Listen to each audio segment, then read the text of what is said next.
नमस्कार मुलांनो, आज आपण इयत्ता 5वी मधील विषय इंग्लिश पाहणार आहोत. इंग्रजी विषयामध्ये आपण एका नवीन पाठाकडे आपण बघणार आहोत. आपण आपल्या पाठाकडे पाहणार आहोत की आपल्या पाठाचं जे नाव आहे, जो आपण मागच्या वेळेस पाहिलं ते ट्रू फ्रेंड्स, म्हणजे कशा प्रकारे दोन मित्र आहेत, ते कशा प्रकारे त्यांची मैत्री ही किती घट्ट आहे आणि कोणतीही परिस्थिती आली तरी त्या परिस्थितीमधून त्यांना वेगळं करू शकत नाही. तर अशा प्रकारचे मैत्रीचं वर्णन आपण एक उदाहरण पाहिलं.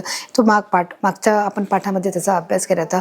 आपण एका नवीन भागाकडे वळणार, जे आपल्या पाठाचं नाव आहे कीपिंग क्वाइट याच्या पाठामध्ये आपण स्पष्टीकरण पाहणार आहोत. मुलांनो, पाठाच्या माध्यमातून पाहणार की कीपिंग क्वाइट म्हणजे काय आहे. की कीपिंग क्वाइट म्हणजे शांत राहणे. क्वाइट म्हणजे काय? शांत. कीपिंग म्हणजे राहणे, शांत राहणे आहे. म्हणजे नेमकं शांत आपल्याला कुठे कुठे राहायचं आहे, कोणत्या गोष्टीमध्ये राहायचं आहे. की आपण जेव्हा आपण मन मोकळं होतं मुलांनो, किंवा जेव्हा आपण नाराज असतो, आपण जेव्हा दुःखी असो किंवा आपण खुश असो, ते कोणत्या परिस्थितीमध्ये आपल्याला शांत राहण्याची गरज आहे हे देखील आपण बघणं गरजेचं आहे. या पाठाच्या माध्यमातून बघा आपण पाहणार आहोत की इथे दोन मैत्रिणी आहेत. या दोन मैत्रिणीमध्ये कोणत्या प्रकारचं संभाषण आहे, त्या मैत्रिणीचं जे बिहेवियर आहे किंवा तिचं जो नेचर आहे तो कसा आहे हे आपण देखील ऑब्झर्व करायचं आहे, निरीक्षण करायचं आहे. की जी एक मैत्रीण आहे, दोनपैकी जी एक मैत्रीण आहे ती किती खुश आहे, पण दुसरी आहे ती कशी नाखुश आहे. व ती तिला ज्या विचारलेल्या प्रश्नाचं उत्तर हे कोणत्या प्रकारे देत आहे हे देखील आपण या पाठाच्या माध्यमातून पाहणार आहोत. आपण बघूया. बघा इथे काय दिले की हे दोन मैत्रिणी इथे दिसत आहेत आणि इथे काही पेन्सिलचा आपल्याला बॉक्स दिसत आहे. या बॉक्समधून बघा काही काय आहेत, पेन आहे, जे रंग आहे ते आपण जसं आपण चित्रकला हस्तकला काढतो त्यासाठी आपल्याला जे गरजेचे आहे लागणाऱ्या वस्तू आहेत. आता तिला विचारत आहे हॅलो नमिता. काय दिलं? हॅलो नमिता. नमिता म्हणजे काय? तिचं नाव आहे त्याच्या मैत्रिणीचं. ती तिला हाय हॅलो करत आहे. जसं मुलांना आपण पाहिलं की अमर जसं काय करत आहे त्याच्या मित्राला जेव्हा भेटल्यावर आपण मागच्या पाठामध्ये पाहिलं की जेव्हा मित्र भेटतात तेव्हा आपण एकमेकांना हाय हॅलो करत असतो. त्याचप्रमाणे इथे ज्या दोन मैत्रिणी आहेत त्या एकमेकांना भेटत आहेत आणि त्या भेटल्यानंतर ते काय करत आहेत, एकमेकांना हॅलो म्हणजे हॅलो बोलत आहेत आणि हॅलो बोलून त्यांना अभिवादन करत आहेत. आर यू बिझी ते विचारत आहे की तू बिझी आहेस काय. म्हणजे बिझीचा अर्थ मी काय सांगितलं आहे की कामात व्यस्त असणे. आर यू म्हणजे तू कामात बिझी आहेस का नमिता, असं ती तिला विचारत आहे. आता ती विचारल्यानंतर तिचं काय उत्तर येणार आहे, कारण बघा तुम्हाला दोघांच्याही चेहऱ्यावर कोणत्या प्रकारचे जे फेस आहे, म्हणजे ते त्याचे हावभाव आहे ते कसे दिसत आहे. ही जी मुलगी आहे, तिची फ्रेंड आहे नमिताची, तिचं जे फेस आहे जे तो कसा वाटत आहे आणि त्याप्रमाणे ही जी मुलगी बघत आहे तिचे एक्सप्रेशन, जे चेहऱ्यावरचे जे हावभाव आहे ते कोणत्या प्रकारचे वाटत आहेत, कशा प्रकारे वाटत आहेत मुलांनो, रागिष्ट वाटत आहेत. बरोबर, कसे आहेत ते रागिष्ट आहेत. आणि ती रागामध्ये असलेली व्यक्ती काय नॉर्मल बोलू शकते का? जसं आपण एका घरामध्ये समजा लहान मुलांमध्ये दोन भावंडांमध्ये वाद झाला असेल, एखादी एकच वस्तू ती दोघांना पाहिजे असते, मग त्यावेळेस ते आईकडे डिमांड करतात, सांगतात की आम्हाला ती वस्तू हवी आहे. मग त्यावेळेस आई काय बोलते की एकाचं खेळून झालं की दुसऱ्याने खेळा, पण ती एकच वस्तू एकाच वेळेस ती दोघांना देखील हवी असेल. त्याच्यामुळे जी वस्तू एका व्यक्तीला गेली असेल ती दुसऱ्या व्यक्ती ती कशी होते, ती नाराज होऊन बसते. तिचा चेहऱ्यावरचा जो हावभाव आहे, जे एक्सप्रेशन आहे, बोलण्याची जी लँग्वेज आहे तिच्यामध्ये बऱ्याच प्रमाणामध्ये फरक पडत असतो. तोच प्रकार आपण इथे पाहू शकतो. आर यू बिझी असं म्हटल्यानंतर ती काय उत्तर देते? नो म्हणजे मी बिझी नाही आहे. Shall we go out to play. काय आपण बाहेर खेळायला जाऊया का? Shall we go out to play. Play म्हणजे काय आहे मुलांना? इथे खेळणं आहे. आपण इथे पाहू शकतो इथे काय जो कठीण शब्द आपल्या मागच्या पाठामध्ये देखील आलेला होता की प्ले म्हणजे काय आहे? खेळणं आहे. Shall we go out play. काय आपण बाहेर खेळायला जाऊ शकतो का? तू म्हणजे बिझी आहे का? तर बिझी नाही आहे. ठीक आहे, बिझी नाही, तर आपण काय करूया, बाहेर खेळायला जाऊया का, असं ती नमिताला विचारत आहे. नमिताला नमिता काय उत्तर देते आपण पाहणार आहोत.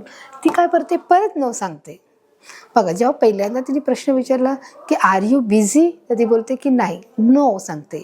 Shall we go out to play, परत ती काय बोलते, नो. म्हणजे आपण परत बाहेर खेळायला जाऊया का, तरी ती काय बोलते की नो, असं तिचं आन्सर येत आहे. बघा इथे पाहू शकता ती काय बोलते, नो. ती बोलते हे व्हॉट्स रॉंग विथ यू, असं ती विचारत आहे की हे व्हॉट्स रॉंग विथ यू म्हणजे तुझ्याबरोबर काय झालेलं आहे किंवा तुला काय झालं आहे, असं ते विचारते. व्हॉट्स रॉंग काय म्हणजे चुकीचं. रॉंगचा अर्थ काय आपल्याला राईट रॉंग ज्या ऑपोजिट वर्ड्स येत असतात ना, तेव्हा आपण काय हा जो शब्दाचा व्हॉटचा अर्थ काय आहे, काय आपण हे शिकलो आहे. मी तुम्हाला परत परत सांगितलं की WH काय होते, प्रश्नाची सुरुवात होत असते. जेव्हा WH येतो तेव्हा त्याची सुरुवात प्रश्नार्थक वाक्याने होत असते. व्हॉट्स रॉंग विथ यू? रॉंग म्हणजे काय, चुकीचे. की तुझ्याबरोबर कोणती चुकीची गोष्ट ही घडलेली आहे. व्हॉट्स रॉंग विथ यू? तुझ्याबरोबर कोणती चुकीची गोष्ट घडली आहे का? हे तुझे हे जे काय काय झालंय, व्हॉट्स रॉंग विथ यू? तुझ्याबरोबर काय चुकीचं झालंय की तुला काय झालं आहे असं ती नमिताला विचारत आहे. तेव्हा पण ती काय उत्तर देते, नथिंग. नथिंग म्हणजे काही नाही. म्हणजे तिला एक्सप्लेन करायचं नाही की तिला जे काही भावना आहे, तिला जी गोष्ट तिच्या बाबतीत घडली की तिचं काय दुःख आहे, ती का रागवली आहे हे तिला सांगायचं नाही आहे. आणि म्हणून ती काय बोलत आहे, नथिंग. नथिंग म्हणजे काही नाही असं ती सांगत आहे. बघा आता इथे काय, are you angry with me? Are you angry with me? तू माझ्यावर रागवली आहेस काय असं ती विचारत आहे. बघा तिची फ्रेंड काय बोलत आहे, are you angry with me? Angry म्हणजे काय, राग. अँगर म्हणजे राग. विथ मी म्हणजे माझ्याबरोबर. मी म्हणजे काय सांगितलं की तू माझ्यावर रागवली आहेस का? आर यू, तू माझ्यावर रागवली आहेस काय असं ती मैत्रीण तिला नमिताला विचारत आहे. Are you angry with me? तू माझ्यावर रागवली आहेस का असं ती तिला विचारत आहे. ती काय बोलते, नो नो. काय सांगते, नो नो. नोचा अर्थ काय आहे, नाही आहे. बरोबर. ती काय बोलत आहे, नो नो, मी रागवलेले नाही आहे. परत बघा जेव्हा ती भेटते आर यू बिझी, तेव्हा ती नाही उत्तर देते. तर ती की आपण खेळायला जाऊया का, बोलते की नाही मला नाही खेळायला जायचं. तर ती बोलते की तू माझ्यावर रागवले का? तरी बोलते की नाही मी तुझ्यावर रागवलेले नाही आहे. म्हणजे व्हॉट्स रॉंग विथ यू? तुझ्याबरोबर काही झालंय का? ते बोलते नाही बोलते. तू माझ्यावर रागवली आहेस का? तरी नाही बोलते. म्हणजे काय, नथिंग. ती सांगते की काही नाही आहे. म्हणजे ही प्रत्येक वेळेस उत्तर काय देत आहे, नथिंग म्हणजे काही नाही आहे. बघा can I take your pen? ती बोलते can I take your pen म्हणजे काय, मी तुझा पेन घेऊ शकते का? इथे काय आलंय बघा, इथे कॅन आलेला आहे. मी कॅनचा अर्थ तुम्हाला मागच्या पाठामध्ये देखील सांगितलेला आहे. कॅनचा अर्थ काय आहे, शक्य आहे.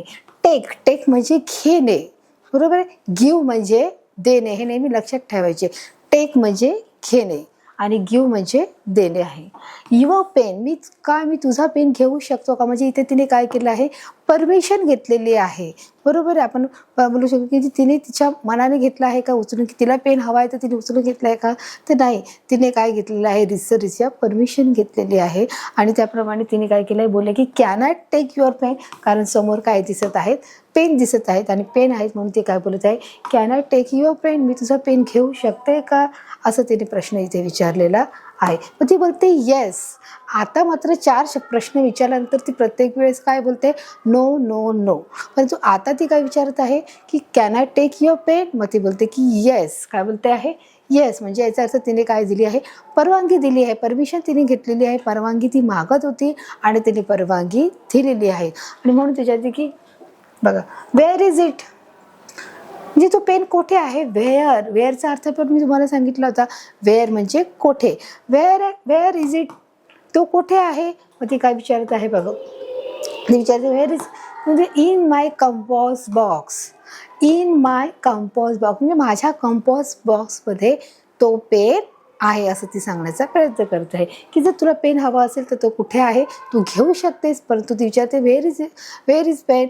मग ती बोलते माझा pain in my compass box, म्हणजे माझा पेन आहे तो कंपॉस बॉक्समध्ये आहे असं देखील ती तिला सांगते आणि घेण्याची अनुमती देत आहे. आता ती विचारत आहे व्हेअर इज मिताली? ते काय आलं, where is Mitali? Where is Mitali म्हणजे की मिताली कोठे आहे. व्हेअरचा अर्थ काय आहे, कोठे आहे. हे लक्षातच ठेवायचं की हे आता तुम्हाला प्रश्नार्थ वाक्य येताना WH टाईपचे प्रश्न येणारच आहेत. What, when, where, when, whom, when हे सगळे शब्द येणार आहेत. आपण लक्षात ठेवायचं आहे की व्हेअर म्हणजे कोठे आहे, व्हॉट म्हणजे काय आहे, वेन म्हणजे केव्हा आहे, व्हेअर म्हणजे कोठे आहे, हाऊ म्हणजे किती आहे, वेन म्हणजे केव्हा आहे, हाऊ HOW हाऊ म्हणजे किती आहे. म्हणजे हे तुम्हाला लक्षातच ठेवायचं आहे.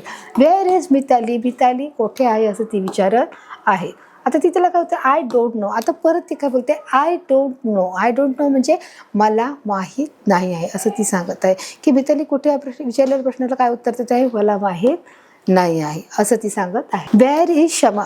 आता विचारते मितालीचं झाल्यानंतर ती म्हणते आय डोंट नो, मला माहिती नाही. मग परत ती काय विचारते की व्हेअर इज क्षमा, क्षमा कुठे आहे. ती तिला मैत्रिणीला जी तिच्या दुसऱ्या मैत्रिणीची देखील ती चौकशी करते आहे की मितालीच्या नंतर की व्हेअर इज क्षमा, क्षमा कुठे आहे. परत तिचं काय आन्सर येत आहे बघा, आपण पाहूया. शी इज देअर, ती इकडे आहे. शी इज देअर म्हणजे ती काय करत आहे बघा, हात सांगेल की she is there, she is there सांगत आहे. ऑन द प्लेग्राऊंड म्हणजे ऑन द प्लेग्राऊंड म्हणजे ती प्लेग्राऊंडवर आहे का, ती खेळाच्या मैदानावर आहे का. प्लेग्राऊंड म्हणजे काय, खेळण्याचं मैदान. प्ले म्हणजे खेळणे, ग्राउंड म्हणजे जे मैदान असतं मग खेळण्याचं मैदान. ऑन द प्लेग्राऊंड, ऑन म्हणजे वरती शब्द असतो. ऑन काय आहे, वरती आहे. On the playground, on the playground म्हणजे ती खेळाच्या मैदानावर आहे का. आणि इथे काय दिलं आहे, प्रश्नचिन्ह दिलं आहे. तिने उत्तर सांगितलं इज देअर, फक्त एवढं सांगितलंय. वेअर इज क्षमा, क्षमा इज देअर, इज देअर म्हणजे ती इकडे आहे. मग ती त्याला विचारत आहे ऑन द प्लेग्राऊंड म्हणजे ती प्लेग्राऊंडवर खेळाच्या मैदानावर आहे का, असं ती तिला विचारत आहे. तू ती नो, त्याच्यात उत्तर देते की नो. इज देअर मग कुठे आहे की नो. ती काय विचारत आहे, इन द ऑफिस. ऑफिस म्हणजे ती ऑफिसमध्ये गेलेली आहे असं ती तिला सांगत आहे. बघा, अच्छा येस, ती म्हणजे ठीक आहे, हो. ती काय विचारत आहे, ठीक आहे. Then I think I shall go to her. आणि मग मला असं वाटतं की मी तिच्याबरोबर जायला हवं किंवा तिच्याकडे जायला हवं. देन, देन म्हणजे नंतर. आय थिंक, देन म्हणजे ठीक आहे, नंतर. आय थिंक, थिंक म्हणजे मला वाटणे. I shall go to her, मला काय वाटतं की मला तिच्याकडे जायला हवे. I shall go to her असं ती तिला सांगत आहे. Okay bye. आणि अशा करून त्यांचं दोघींचं काय होत आहे, संभाषण हे संपत आहे.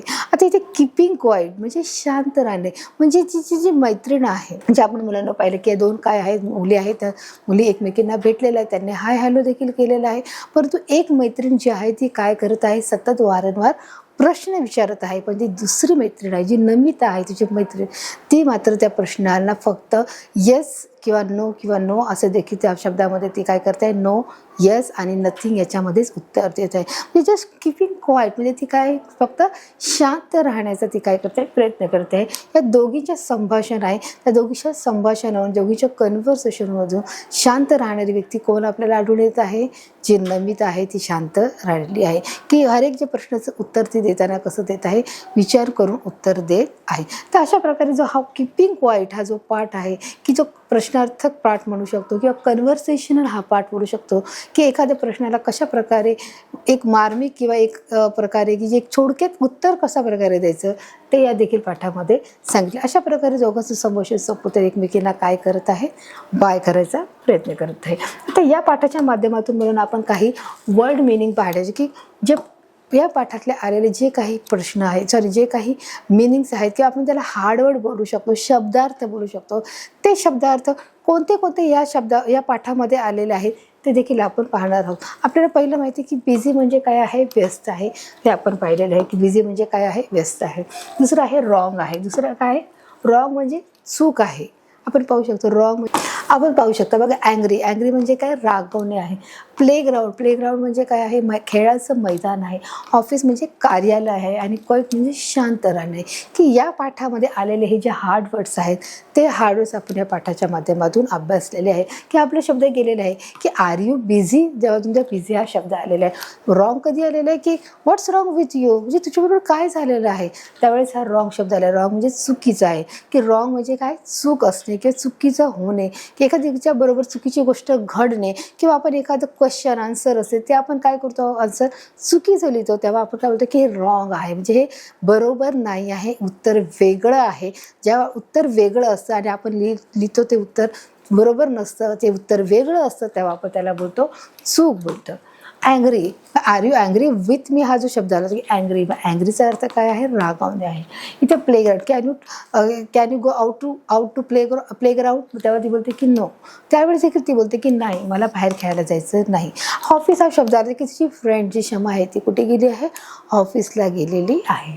क्वाईट, आणि अशा प्रकारे क्वाईट म्हणजे याचा जो मुळात अर्थ आहे तो काय आहे, शांत अर्थ, याचा अर्थ होत आहे.